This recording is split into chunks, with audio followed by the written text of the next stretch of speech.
Hello students, welcome to Wait for Job. আজকে তোমাদের জন্য কারেন্ট অ্যাফেয়ার্স এর বিশেষ একটা ক্লাস নিয়ে চলে এসেছি। এগুলো আমাদের আপকামিং যে এক্সাম রয়েছে, ডাব্লিউবিপি এক্সাম, কেপি এক্সাম, তার জন্য কিন্তু ভীষণ গুরুত্বপূর্ণ। রিসেন্ট 2025-এর যে লাস্ট মান্থ ডিসেম্বরের কারেন্ট অ্যাফেয়ার্স গুলো কিন্তু ভীষণ গুরুত্বপূর্ণ, কারণ এগুলো হচ্ছে ইয়ার এন্ডিং এ হয়েছে এবং এই ডিসেম্বর মাসে কিন্তু ভীষণ অনেক গুরুত্বপূর্ণ ঘটনা ঘটেছে। সেই কারণে আমাদের আপকামিং যে এক্সাম রয়েছে সেখানে অন্তত এক বছরের কারেন্ট অ্যাফেয়ার্স গুলো কিন্তু ভীষণ গুরুত্বপূর্ণ। তো সেখান থেকে ডিসেম্বর 2025 থেকে আমাদের কারেন্ট অ্যাফেয়ার্স এর কিছু প্রশ্ন আমরা আলোচনা করছি, যেখানে আমরা 30টা প্রশ্ন আলোচনা করব, যেখানে আজকের আমাদের প্রথম ক্লাস, যেখানে আমরা 15টা প্রশ্ন আলোচনা করছি। তো ভিডিওটা ভালো লাগলে অবশ্যই ভিডিওতে একটা লাইক দিও এবং পরবর্তী ক্লাস এবং আমাদের চ্যানেলটা অবশ্যই সাবস্ক্রাইব করতে ভুলো না। তাহলে পরবর্তী ভিডিওটা যখন আপলোড হবে তাহলে কিন্তু তোমরা এখানে পেয়ে যাবে। এখান থেকে তোমরা প্রতিদিন ফ্রি ক্লাসেস পেয়ে থাকো, যেখানে ডাব্লিউবিপি, কেপি, আরআরবি, এসএসসি সমস্ত এক্সামের জন্য ফ্রি ক্লাসেস তোমরা পেয়ে যাও এবং এই স্টাডি মেটেরিয়াল গুলো কিন্তু ভীষণ গুরুত্বপূর্ণ আপকামিং এক্সামের জন্য। তাহলে আর দেরি না করে চলো শুরু করা যাক। প্রথম প্রশ্ন কি বলেছে? 2025 সালের ডিসেম্বরে মিস ইউনিভার্স খেতাব কে জিতেছে? দেখো, মিস ইউনিভার্স যেরকম আমাদের মিস ইন্ডিয়া হয়, মিস ওয়ার্ল্ড হয়, সেরকম মিস ইউনিভার্সও হয়ে থাকে। তো চারটে অপশন রয়েছে: হরনাজ সান্ধু, মনিকা বিশ্বকর্মা, শ্বেতা সারদা এবং সোনিস পালারসিওর। তো আমরা প্রত্যেকেই জানি অলরেডি আগে আমাদের সুস্মিতা সেন মিস ইউনিভার্স হয়েছেন। তো সেরকম এবারের মিস ইউনিভার্স কে হয়েছেন 2025 সালে? অবশ্যই হবে অপশন বি, মনিকা বিশ্বকর্মা। তো এর আগে মানে তিনি কিন্তু ভারত থেকে চতুর্থ মিস ইউনিভার্স হয়েছে। এর আগে সুস্মিতা সেন হয়েছেন, লরা দত্ত হয়েছেন এবং হারনাজ সান্ধু এই খেতাব জিতেছেন। এবার মিস ইউনিভার্স থেকে মানে বুঝতেই পারছো যে যারা অলরেডি আগে তিনজন মিস ইউনিভার্স হয়েছে, তার প্রত্যেকে কিন্তু বলিউডে একটা সফল কেরিয়ার তারা দেখিয়েছে। যেমন সুস্মিতা সেন, লরা দত্ত, হারনাজ সান্ধু রিসেন্ট স্টার্ট করলেন। তো প্রত্যেকে কিন্তু রয়েছেন। তো পরবর্তী মিস ইউনিভার্স যারা ইন্ডিয়া থেকে হলো, তিনি হচ্ছেন মনিকা বিশ্বকর্মা। তো আশা করা যায় ইনিও মানে বলিউডে একটা ভালো অবদান রাখবেন আমাদের বলিউড সিনেমার ক্ষেত্রে। চলো পরবর্তী প্রশ্নে যাওয়া যাক। 2025 সালে এফআইসিসিআই এর প্রেসিডেন্ট হিসেবে কাকে দায়িত্ব দেওয়া হয়েছে? খুব গুরুত্বপূর্ণ প্রশ্ন, যেগুলো এই যে পদগুলো যেগুলো নতুন দেওয়া হয় সেগুলো কিন্তু ভীষণ ভাইটাল, এগুলো আমাদের মাথার মধ্যে রাখতে হবে। চারটে অপশন রয়েছে: শুভ্রকান্ত পান্ডা, হর্ষবর্ধন আগরওয়াল, উদয় কোটাক এবং সঞ্জীব মেহতা। উদয় কোটাক, যে কোটাক আমাদের যে ব্যাংক রয়েছে, কোটাক মানে ফাইন্যান্সিয়াল ইনস্টিটিউট রয়েছে, তার তিনি ফাউন্ডার। তো যাই হোক, এফআইসিসিআই এর যে প্রেসিডেন্ট হিসেবে অ্যাপয়েন্ট করা হয়েছে হর্ষবর্ধন আগরওয়ালকে। তিনি 2025-26 সালের জন্য এই পদের দায়িত্ব নিয়েছেন। তিনি ইমামি গ্রুপের সাথে যুক্ত। এই ইমামি কোম্পানি বিভিন্ন ধরনের যে আমাদের কসমেটিক ব্র্যান্ড, তার সাথে সাথে মানে তেল বা বিভিন্ন ধরনের যে অয়েল, সমস্ত জায়গায় কিন্তু ইমামি কোম্পানি যুক্ত রয়েছে। খুবই প্রেস্টিজিয়াস কোম্পানি। তার মধ্যে তার যে তিনি এই ইমামি গ্রুপের সাথে যুক্ত রয়েছেন। তো 2025-26 ফাইন্যান্সিয়াল ইয়ারের জন্য তাকে এফআইসিসিআই এর প্রেসিডেন্ট হিসেবে অ্যাপয়েন্ট করা হয়েছে। চলো পরবর্তী প্রশ্নে যাওয়া যাক। পরবর্তী প্রশ্নে যাওয়ার আগে আমাদের চ্যানেল ওয়েট ফর দ্য থেকে তোমরা পাচ্ছ দুটো স্টাডি ম্যাটেরিয়াল। একটা হচ্ছে বিষয় ভিত্তিক এমসিকিউ জিকে বই, আরেকটা হচ্ছে ম্যাথমেটিক্স এর অধ্যায় ভিত্তিক সমাধান সহ সাজেশন। বিষয়ভিত্তিক এমসিকিউ জিকে বইতে তোমরা পাচ্ছ ইতিহাস, ভূগোল, বিজ্ঞান, রাষ্ট্রবিজ্ঞান, অর্থনীতি, সাধারণ জ্ঞানের এমসিকিউ উইথ এক্সট্রা ইনফরমেশন। আর ম্যাথমেটিক্স বইতে তোমরা পাচ্ছ প্রত্যেকটা চ্যাপ্টারের অধ্যায় ভিত্তিক সমাধান, যেখানে শর্টকাট পদ্ধতিতে কিন্তু ম্যাথ সলিউশন করা রয়েছে। কোনো অঙ্ক বা কোনো জিকে যদি তোমাদের ডাউট হয় তাহলে নিচে হোয়াটসঅ্যাপ নাম্বার রয়েছে, সেই হোয়াটসঅ্যাপ নাম্বারে তোমরা যোগাযোগ করলে ভায়া হোয়াটসঅ্যাপ আমরা কিন্তু সেই সলিউশন বা তোমাদের সলভেশন বা ডাউট ক্লিয়ার তোমাদের করে দেওয়া হবে। তাহলে আর দেরি না করে নিচে দেওয়া হোয়াটসঅ্যাপ নাম্বারে যোগাযোগ করে আজকে স্টাডি মেটেরিয়াল গুলো পারচেজ করে নাও। মাত্র 250 টাকায় বাড়িতে বসে তোমরা কিন্তু ফ্রি হোম ডেলিভারি পেয়ে যাবে। তাহলে আর দেরি না করে আজকেই ওয়েট ফর জব থেকে এই স্টাডি মেটেরিয়াল গুলো পারচেজ করে নাও। আর ভিডিওটা ভালো লাগলে অবশ্যই ভিডিওতে একটা লাইক দিতে কিন্তু ভুলো না। চলো পরবর্তী প্রশ্নে যাওয়া যাক। পরবর্তী প্রশ্ন বলেছে সূর্য কিরণ সামরিক মহড়া, যেটা জয়েন্ট এক্সারসাইজ সামরিক মহড়া, ভারত এবং কোন দেশের মধ্যে অনুষ্ঠিত হয়? দেখো, সারা বছর বিভিন্ন দেশের সাথে সামরিক মহড়া বা যেটা আমাদের মহড়া যেগুলো হয়ে থাকে, এটা বেসিক্যালি যুদ্ধ প্রস্তুতি হয়ে থাকে। তার কারণ যদি কোনো সময় যুদ্ধ শুরু হয়, তাহলে সেক্ষেত্রে যদি এই মহড়াগুলো না থাকে, কেউ কিন্তু যুদ্ধ সঠিকভাবে করতে পারবে না। সেই কারণে বিভিন্ন দেশের মধ্যে এই মহড়াগুলো বা ট্রেনিং এক্সারসাইজ যেগুলো হয়ে থাকে, সেগুলো কিন্তু হয়। ৪ টে অপশন রয়েছে ভারতের সঙ্গে: বাংলাদেশ, শ্রীলঙ্কা, নেপাল এবং জাপান। তো বেসিক্যালি এই সূর্য কিরণ যে মহড়া, সেটা নেপালের সাথে হয়েছে। দেখো বাংলাদেশের সঙ্গে এখন অবস্থা খুব, মানে ভারতের সিচুয়েশন ভীষণ খারাপ, সেজন্য বাংলাদেশের সাথে হচ্ছে না। তো নেপালের সাথে হয়েছে। এটা একটা বার্ষিক যৌথ সামরিক মহড়া, যেটা এবারে উত্তরাখণ্ডের পিথোরাগড়ে অনুষ্ঠিত হবে। নেপালের সঙ্গে আমাদের সবসময় একটা ভালো সম্পর্ক রয়েছে, যেটা আমাদের সবসময় বাফার স্টেট হিসেবে কিন্তু কাজ করে থাকে। মনে রাখবে, নেপাল কিন্তু কখনো কোনো শক্তির দ্বারা কোলোনাইজ বা উপনিবেশ গঠিত হয়নি। এটা কিন্তু মনে রাখতে হবে। খুবই গুরুত্বপূর্ণ ইনফরমেশন, এটা কিন্তু মনে রাখতে হয়।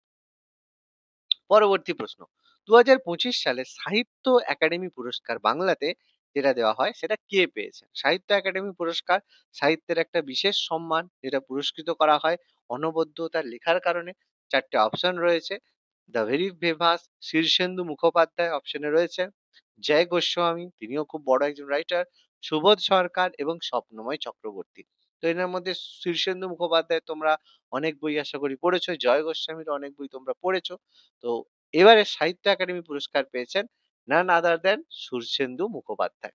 তিনি তার বিখ্যাত জলতরঙ্গ উপন্যাসের জন্য এই সম্মানজনক পুরস্কার লাভ করেছেন। তো কারা কারা শীর্ষেন্দু মুখোপাধ্যায়ের উপন্যাস পড়েছো, কমেন্ট করে অবশ্যই জানিও। তো চলো পরবর্তী প্রশ্নে যাওয়া যাক। ২০২৬ সালে প্রজাতন্ত্র দিবসে প্রধান অতিথি হিসেবে কাকে আমন্ত্রণ জানানো হয়েছে? দেখো বিভিন্ন দেশে, আমাদের দেশে প্রজাতন্ত্র দিবস বা রিপাবলিক ডেতে কিন্তু বিভিন্ন দেশের যে, মানে মেইন, মানে প্রধান যে সেনানায়ক বা প্রধান যে, মানে হেড, তাকে কিন্তু ডাকা হয়। তো ৪ টে অপশন রয়েছে: জো বাইডেন, আমেরিকার এক্স প্রেসিডেন্ট ছিলেন, বর্তমানে ডোনাল্ড ট্রাম্প রয়েছেন। জো বাইডেন, ইমানুয়েল ম্যাক্রো, তিনি ফ্রান্সের প্রধানমন্ত্রী রয়েছেন। যুক্তরাজ্যের প্রধানমন্ত্রী, যুক্তরাজ্য মানে ইউকে এর কথা বলেছে, তার প্রধানমন্ত্রী রয়েছেন ঋষি সোনাক। আর অপশন ডি, ব্রাজিলের রাষ্ট্রপতি। তো এবারে প্রজাতন্ত্র দিবসে ২০২৬-এ কাকে আমন্ত্রণ জানানো হয়েছে?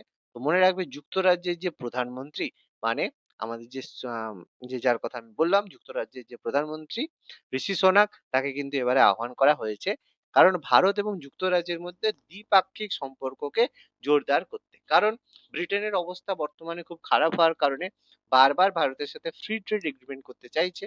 তো যাই হোক, যুক্তরাজ্যের সঙ্গে আজকের দিনে সম্পর্ক ভালো করার জন্য এটা কিন্তু ভারতের একটা আমন্ত্রণ লিপি রয়েছে। সেক্ষেত্রে কোহিনূর হিরো থেকে বহু জিনিস ভারতে ফেরত দেওয়ার কথা কিন্তু তারা ঘোষণা করেছে। তো সেটা কতটা কার্যকরী হয়, সেটাই দেখার বিষয়। পরবর্তী প্রশ্ন: ক্লাইমেট চেঞ্জ পারফরম্যান্স ইন্ডেক্স সিসিপিআই এ ২০২৬-এ ভারতের র‍্যাংক কত? মানে ক্লাইমেট চেঞ্জ এর কারণে ভারতে পলিউশন হচ্ছে। তো সেই কারণে ভারতের র‍্যাংক কত? 7th, 4th, 10th না 8th? তো ক্লাইমেট চেঞ্জ পারফরম্যান্স এ ভারতের র‍্যাংক কিন্তু 4th। অর্থাৎ ভারত জলবায়ু পরিবর্তনের মোকাবিলায় অগ্রগতির জন্য প্রথম ৫টি দেশের মধ্যে স্থান পেয়েছে। ওকে? তো এটা মনে রাখার মতো বিষয়। তো যাই হোক, কতটা করছে সেটা আলাদা কথা। কারণ এই র‍্যাংকের মাধ্যমে আমরা কতটা বুঝতে পারি। যাই হোক, পরবর্তী প্রশ্ন: 1st ডিসেম্বর কোন দিবস পালন করা হয়ে থাকে? খুব ফেমাস, প্রচুরবার পরীক্ষায় আছে, ভীষণ, ভীষণ, ভীষণ ফেমাস প্রশ্ন। 1st ডিসেম্বর কোন দিবস পালন করা হয়? অপশন এ, বিশ্ব পরিবেশ দিবস। অপশন বি, বিশ্ব এইডস দিবস। অপশন সি, মানবাধিকার দিবস, যেটা human rights day. Option D, বিশ্ব স্বাস্থ্য দিবস, ওয়ার্ল্ড হেলথ ডে।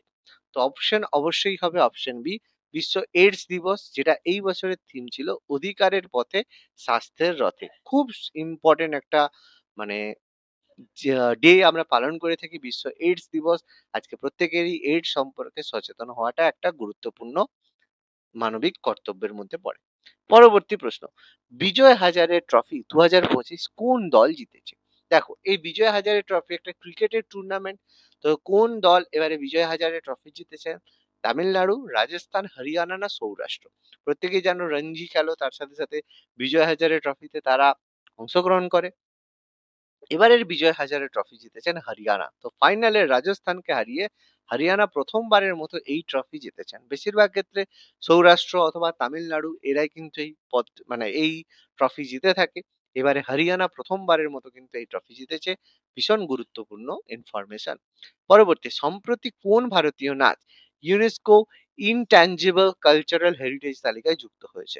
মানে ইউনেস্কোর যে হেরিটেজ তালিকা রয়েছে, যেখানে কোন নাচকে যুক্ত করা হয়েছে ইনট্যাঞ্জিবল কালচারাল হেরিটেজ হিসেবে। এগুলো যে নাচগুলোর কথা, যেমন ভাংড়া, গরবা, বিহু, ছৌ, এগুলো কিন্তু কোনো ক্লাসিক্যাল ডান্স নয়। এগুলো বিভিন্ন রাজ্যের বিভিন্ন ধরনের কিন্তু লোকনৃত্যের মতো এগুলো হয়ে থাকে। তো এই যে হেরিটেজ সাইট, তো কালচারাল হেরিটেজ সাইটে কিছুদিন আগেই আমরা জানি পশ্চিমবঙ্গের ছৌ নৃত্যকে অ্যাড করা হয়েছিল। তো এক্ষেত্রে অ্যান্সার কি হবে? গরবা। তো ছৌয়ের পরবর্তীকালে গরবাকে কিন্তু অ্যাপয়েন্ট করা হয়েছে বা অ্যাড করা হয়েছে, যেটা গুজরাটের একটা ঐতিহ্যবাহী নৃত্য। তো এটি কি ভারতের 15তম ইনট্যাঞ্জিবল হেরিটেজ হিসেবে অ্যাড করা হয়েছে। বন্ধন ব্যাংকের নতুন ব্র্যান্ড অ্যাম্বাসেডর কে? চারটে অপশন রয়েছে। ব্র্যান্ড অ্যাম্বাসেডর কে অ্যাপয়েন্ট করা হয় সেই ব্যাংকের প্রমোশনের জন্য, মানে বিভিন্ন অ্যাড বা বিভিন্ন জায়গায় তার ফেস ব্যবহার করা হয়। চারটে অপশন রয়েছে। স্মৃতি মান্দানা প্রেজেন্টলি ভারতের ভাইস ক্যাপ্টেন রয়েছে, ওমেন ক্রিকেটের খুব ফেমাস ক্রিকেটার, প্রত্যেকের জানি সবাই ক্রাশ যেটা রয়েছে বর্তমানে। তো সৌরভ গাঙ্গুলি আমাদের দাদা। অপশন সি রিচা ঘোষ, আমরা জানি ওমেন ক্রিকেটার আরেকজন বিখ্যাত মহিলা ক্রিকেটার। রোহিত শর্মা, অনেকের ফেমাস, অনেকের পছন্দের ক্রিকেটার রোহিত শর্মা। তো এবারে বন্ধন ব্যাংকের নতুন ব্র্যান্ড অ্যাম্বাসেডর হয়েছেন কিন্তু রিচা ঘোষ। তিনি শিলিগুড়ির মেয়ে এবং ভারতীয় মহিলা ক্রিকেট দলের উইকেট কিপার রয়েছে। পরবর্তী প্রশ্ন, ওয়েলকাম টু প্যারাডাইস বইটার লেখক কে? খুব গুরুত্বপূর্ণ একটা বই। চারটে অপশন রয়েছে। টুইঙ্কল খান্না, চেতন ভাগত, অরুন্ধতী রায় আর সুধা মূর্তি। তো এর মধ্যে সুধা মূর্তি, যিনি ইনফোসিসের যে ফাউন্ডার রয়েছেন, ইনফোসিসের ফাউন্ডারের মধ্যে তিনি অন্যতম, তার ওয়াইফ হিসাবে ঋষি সোনাকের মানে শাশুড়ি হিসাবে আমরা যাকে বলি। তো সুধা মূর্তি প্রথম মহিলা যিনি ভারতের ইঞ্জিনিয়ার। ওকে, তো এটা মনে রাখবে। তিনি কিন্তু শুধুমাত্র কোনো মহিলা একটা বিজনেসম্যান সেরকম নন, কিন্তু অ্যাজ এ জিকে তিনি কিন্তু ভারতের প্রথম মহিলা ইঞ্জিনিয়ার। ওকে, যিনি মানে সমস্ত ছেলেদের সাথে পড়াশুনো করে ইঞ্জিনিয়ারিং পাস করেছেন, এবং যার চিঠিতে জিআরডি টাটা টিসিএস এ প্রথম মহিলা কোনো কাউকে অ্যাপয়েন্ট করেছিলেন, তিনি ছিলেন সুধা মূর্তি। বায়োগ্রাফি তোমরা দেখতে পারো, ভীষণ ভালো লাগবে। অরুন্ধতী রায় খুব বড় রাইটার। চেতন ভাগতের বই তোমরা অনেকেই পড়েছো। আর টুইঙ্কল খান্না, যিনি আমাদের অবশ্যই অক্ষয় কুমারের ওয়াইফ, রাজেশ খান্নার ডটার। তো ওয়েলকাম টু প্যারাডাইস বইটার লেখক অবশ্যই টুইঙ্কল খান্না, যেটা তার চতুর্থ বই, অর্থাৎ বলিউড কেরিয়ারের পরে তিনি কিন্তু বর্তমানে রাইটার হিসেবে নাম কামাচ্ছেন। পরবর্তী প্রশ্ন, ভারতের নৌসেনা দিবস কবে পালন করা হয়? চারটে অপশন রয়েছে। 15ই জানুয়ারি, 8 অক্টোবর, 4 ডিসেম্বর না 26 জুলাই। তো নৌসেনা দিবস পালন করা হয় 4 ডিসেম্বর, কারণ 1971 সালে যখন ভারত মানে পাকিস্তান থেকে বাংলাদেশকে মুক্ত করছিল, সেই সময় করাচি বন্দরে ভারতের নৌবাহিনীর অপারেশন ট্রাইডেন্টের সাফল্য স্মরণে এই দিনটা পালিত হয়েছিল। খুবই গুরুত্বপূর্ণ, কারণ এটা প্রত্যেকের মনে রাখা উচিত। অ্যাজ এ ইন্ডিয়ান প্রত্যেকের এটা সম্পর্কে গর্বিত হওয়া উচিত যে অপারেশন ট্রাইডেন্ট, হয়তো অনেকের নাম শোনোনি, কিন্তু যারা শুনেছো তারা এটা সম্পর্কে খুবই গর্বিত বোধ অবশ্যই করবে। পরবর্তী প্রশ্ন, প্রো কাবাডি লিগ যেটা পিকেএল সিজন 11-এ চ্যাম্পিয়ন হয়েছে কোন দেশ?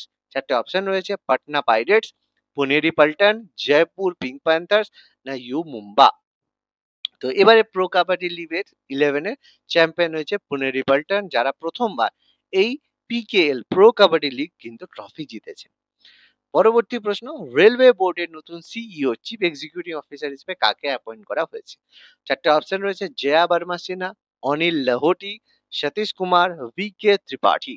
তো রেলওয়ে বোর্ডের নতুন চেয়ারম্যান হিসেবে অ্যাপয়েন্ট করা হয়েছে সতীশ কুমারকে। তিনি বর্তমান রেলওয়ে বোর্ডের প্রথম তপশিলি জাতি এসসি সম্প্রদায়ের চেয়ারম্যান হতে পারেন। তো যাই হোক, এটা ভারতীয়দের ক্ষেত্রে যারা রিজার্ভ ক্যাটাগরি রয়েছেন এসসি সম্প্রদায় থেকে প্রথম চেয়ারম্যান, এটা আজকের দিনে হওয়াটা প্রয়োজন। এসসি এসটি যে রিজার্ভেশন, এটা নিয়ে অনেকের মধ্যে অনেক ডাউট রয়েছে, অনেক ক্ষোভ রয়েছে, কিন্তু আজকের দিনেও রিজার্ভেশনে কিন্তু যথেষ্ট প্রয়োজনীয়তা রয়েছে। কেন রয়েছে এবং সেই সম্পর্কে তোমরা যদি ক্লাস চাও অবশ্যই জানিও, আমরা সেই সম্পর্কে ক্লাস তোমাদের অবশ্যই প্রোভাইড করব। চলো আজকের লাস্ট প্রশ্ন, সম্প্রতি সফলভাবে পরীক্ষিত অগ্নি প্রাইম কি ধরনের মিসাইল? দেখো আমাদের বিভিন্ন ধরনের মিসাইল রয়েছে। পৃথ্বী মিসাইল, অগ্নি মিসাইল, যেটা আমাদের APJ Abdul Kalam sir Agni missile প্রথম বানিয়েছিলেন, প্রথম লঞ্চ করেছিলেন।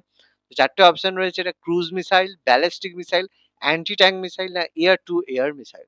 তো প্রত্যেকটা মিসাইলের কিন্তু ভাগ রয়েছে। ক্রুজ মিসাইল যেটা জাহাজে করে নিয়ে যাওয়া হয়, ব্যালিস্টিক মিসাইল যেটা মানে যে নিউক্লিয়ার ওয়েপন নিয়ে যে অ্যান্টি ট্যাঙ্ক মিসাইল, যেই মিসাইলের মাধ্যমে যে কোনো ট্যাঙ্ককে উড়িয়ে দেওয়া যায়। আর এয়ার টু এয়ার মিসাইল মানে কোনো প্লেনের মাধ্যমে নিয়ে গিয়ে কোনো প্লেনে কোনো লক্ষ্যবস্তুকে আকাশেই যদি মানে ধ্বংস করা যায়, সেটা এয়ার টু এয়ার মিসাইল। তো অবশ্যই অগ্নি প্রাইম এটা এক ধরনের ব্যালিস্টিক মিসাইল, মানে এর মধ্যে নিউক্লিয়ার ওয়েপন কিন্তু নিয়ে যাওয়া যায়। তো এটা নতুন প্রজন্মের পারমাণবিক ক্ষমতা সম্পন্ন মিসাইল, যেটা কম নয়, 1000 থেকে 2000 কিলোমিটার পাল্লা বিশিষ্ট। মানে এখান থেকে যেকোনো জায়গা থেকে 1000 থেকে 2000 কিলোমিটার দূরবর্তী কোনো লক্ষ্যবস্তুকে নির্ভুলভাবে আঘাত করতে সম্ভব এই অগ্নি প্রাইম মিসাইল। তো আজকের ক্লাসটা কেমন লাগলো তোমরা অবশ্যই কমেন্ট করে জানিও, এবং এই ধরনের যদি আরো ক্লাস পেতে চাও তাহলে আমাদের চ্যানেল ওয়েট ফর জবকে সাবস্ক্রাইব করতে কিন্তু ভুলো না। Thank you.